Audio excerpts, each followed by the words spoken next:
Se ci spostiamo nel paese di Uras, nella zona dell'Oristanese in Sardegna, l'atmosfera della Pasquetta abbandona ogni parvenza di relax. Lì l'aria diventa elettrica, vero? Sì, finché al crepuscolo, proprio quando l'ombra del Monte Arci inizia ad allungarsi, squarcia l'oscurità un bagliore enorme, un rogo imponente. Il famoso suffogadoni. Esatto. Che poi chiamarlo falò è davvero riduttivo, è una struttura monumentale di legna. E la cosa affascinante qui è che non è un semplice evento folcloristico paesano. Cioè c'è molto di più sotto. Moltissimo. È un palinsesto incredibilmente complesso. Per capirlo davvero bisogna smontarlo pezzo per pezzo. Superare la superficie religiosa e scavare nelle anomalie del calendario, nella guerra psicologica del Medioevo. Addirittura l'archeologia millenaria. Esatto, c'è dentro tutto. Ok, analizziamo la cosa. Sant'Antonio Abate in inverno per sconfiggere il buio. E San Giovanni a giugno per il trionfo del sole. Quindi un fuoco monumentale acceso in piena primavera, a Pasqua, rompe tutte queste regole. È come mettersi un cappotto pesante a Ferragosto. Ottimo paragone. Quindi, perdendo la funzione di sopravvivenza, diventa un atto di trionfo puro, legato a San Salvatore, al Cristo risorto. È la dichiarazione plateale che la vita ha vinto. Pensa a una società contadina in balia del clima. La primavera è il momento di massima tensione. L'inverno è finito, ma i raccolti non ci sono ancora. E quindi accendono questo fuoco enorme per infondere energia alla terra. Sì, per affermare che la luce ha sconfitto le tenebre. Definitivamente. Questa spiegazione religiosa è già potente di per sé. Ma le fonti spingono l'analisi in una direzione completamente diversa. E qui viene il bello. La parte storica. Sì, perché la genesi dei Sulfogadoni sembra avere radici molto più terrene e sanguinose. Si parla del 14 aprile 1470. Una data cruciale. La battaglia di Uras. Niente devozione o santi qui. Si parla di ribellione e tattiche militari. Leonardo Alagon, il marchese di Oristano, guidava la resistenza contro il viceré aragonese Niccolò Caroz. Truppe aragonesi decisamente più equipaggiate, tra l'altro. Esatto. E la notte prima dello scontro Alagon prende questa decisione geniale. Ordina di accendere una serie di fuochi immensi in tutte le campagne intorno a Uras. Non per far pregare i soldati, immagino. Assolutamente no. Fu pura guerra psicologica. Cioè, immagina di essere un soldato aragonese. Guardi nel buio e vedi l'orizzonte pieno di fiamme giganti del XV secolo. Un inganno tattico di altissimo livello. Quei fuochi hanno distrutto il morale degli aragonesi prima ancora di combattere. La battaglia finì con una vittoria storica per Aragon. Ma se colleghiamo questo al quadro generale, emerge un problema sociologico brillante. Il problema di festeggiare una vittoria contro i dominatori. Precisamente, quando gli aragonesi e poi gli spagnoli consolidarono il potere, celebrare quella vittoria era tradimento. Rischiavi la morte. Quindi la comunità di Uras aveva bisogno di ricordare, ma doveva nasconderlo. E lo hanno mimetizzato perfettamente nel calendario liturgico. Roba da matti. Hanno preso i fuochi della ribellione e li hanno battezzati. Quindi Suffogadoni non è solo il Cristo risorto. È il fantasma dell'esercito di Alagon che continua a bruciare in piazza, nascosto sotto la devozione cattolica. Un livello di resistenza e sopravvivenza culturale incredibile. Sono rimasta davvero colpita da questa cosa. Dimostra come le tradizioni non siano monoliti rigidi. Si adattano per proteggere l'identità profonda di un popolo. Il fuoco non viene acceso a caso, ma vicino alla chiesa di San Salvatore, proprio ai piedi del Monte Arci. E il Monte Arci non è una montagna qualsiasi. È un elemento titanico della preistoria mediterranea. Il giacimento di ossidiana. L'epicentro dell'ossidiana, sì. Che all'epoca era come l'acciaio o il silicio oggi.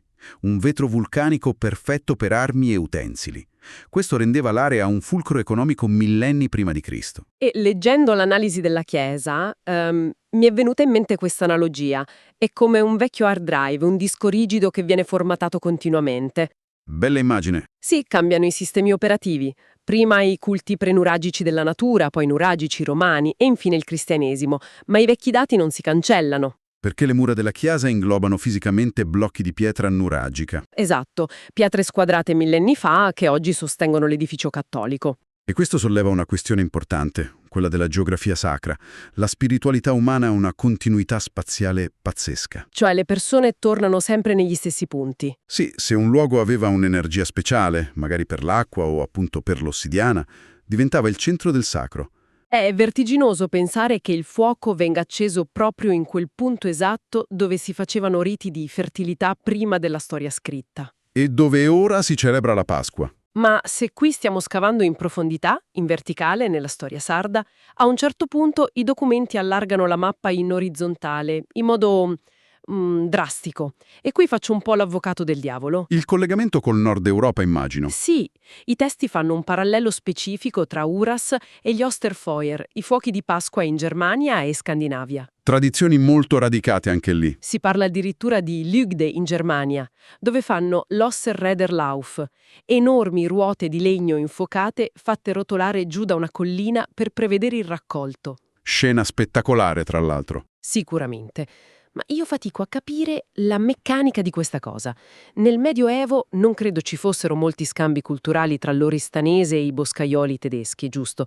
Come fa a esserci una pratica così speculare? L'errore è cercare un contatto diretto. Non c'è stato un prestito culturale dove uno ha copiato l'altro. Ah, ok. E quindi? La risposta è in un substrato molto più antico, un'eredità indoeuropea condivisa. Gli antropologi lo chiamano il ritmo prometeico del fuoco. Che è un termine accademico stupendo, ma in pratica cosa significa per queste persone? Significa che la reazione al terrore dell'inverno e all'incertezza del futuro è universale. Che tu prenda il vento gelido del mare del nord o che tu guardi il Monte Arci in Sardegna, l'angoscia per i raccolti è la stessa. Quindi il bisogno di luce innesca la stessa risposta psicologica? Esatto. Accendere una pira enorme o far rotolare una ruota infuocata sono soluzioni identiche allo stesso problema umano. Si cerca di partecipare attivamente al risveglio del mondo, aiutando la luce a vincere. Pazzesco! Sapere che a migliaia di chilometri di distanza succede la stessa cosa per la stessa speranza dona a questo rito una scala continentale. È un bisogno profondamente umano. Però, dopo aver viaggiato per l'Europa e nei millenni, la parte finale dei documenti fa uno zoom sull'oggi, sulle strade di Uras. Perché ignorare la comunità oggi significherebbe trattare Suffogadoni come un reperto da museo. Quindi, cosa significa tutto questo per la gente di Uras oggi? Le fonti dicono che non c'è una ditta esterna che organizza l'evento. È una mobilitazione generale che dura una settimana. Un ingranaggio sociale perfetto. Serve il lavoro di centinaia di persone. Squadre di volontari, famiglie che vanno nei boschi a raccogliere fascine, rami dalle potature.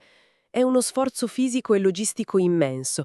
Viene da chiedersi perché nel 2026 una comunità investa tutta questa fatica per qualcosa che brucia in poche ore. Perché il vero rito non è quando accendi il fiammifero. È in tutte le ore di lavoro che ci sono dietro. La fatica condivisa è il collante sociale più potente in assoluto. Specialmente oggi che siamo tutti così frammentati e digitali. Esatto. E lì, raccogliere legna costringe le generazioni a mischiarsi. Gli anziani conoscono i boschi, gli adulti organizzano i trasporti, i giovani mettono i muscoli. Si crea una rete di relazioni e gratitudine che sostiene il paese tutto l'anno. Proprio così. E tutta questa tensione accumulata, tutto questo lavoro, converge in un momento sottoposto a una regola spietata. La sincronia assoluta, giusto. Esatto. Il tempismo è tutto. Non si accende quando fa comodo.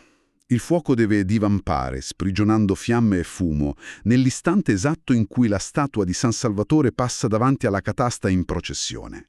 Se anticipi o ritardi, rompi la magia. Rompi l'incantesimo, sì. Deve essere una scarica adrenalinica assurda. Dopo giorni che trattieni il respiro accumulando legna, boom! L'esplosione delle fiamme. E la sublimazione catartica di quel lavoro. In quel calore si rinnova un patto, tra i cittadini, tra la comunità e la terra, e col sacro. Il fuoco è la voce della comunità che parla con la sua storia. Tirando le somme, si capisce una cosa bellissima. I testi fanno notare che non esiste un documento ufficiale sull'origine primaria del fuoco. Non c'è una pergamena dell'anno zero. Ma non serve. Il rito stesso è il documento. Un archivio vivente di legno, fumo e persone. In questa pira convivono i pastori antichi, le pietre nuragiche, l'inganno di Alagon, le paure universali e la fede di oggi. Tutto fuso insieme per fare luce. E questa è la lezione più grande sulla sopravvivenza culturale. Le tradizioni immortali non sono quelle rigide e intoccabili. Devono essere flessibili. Una flessibilità radicale, esatto. A Uras hanno preso un trucco di guerra, l'hanno fuso coi culti agrari e la devozione e l'hanno fatto diventare lo specchio della loro identità. Questo scardina davvero l'idea di tradizione come qualcosa di polveroso e lascia a chi ci ascolta un pensiero provocatorio, ripensando alla tranquilla gita di Pasquetta da cui siamo partiti. Viene da chiedersi cosa si nasconde sotto la normalità. Esattamente. Guardando alle piazze e alle feste che diamo per scontate, viene da chiedersi quali fuochi nascosti, quali segreti millenari o storie di resistenze dimenticate stiano ancora bruciando in silenzio. Aspettando solo di essere capiti. Un bell'invito a esplorare le proprie radici, perché la storia a volte si nasconde proprio in piena luce. Grazie a tutti per averci seguito in questo approfondimento.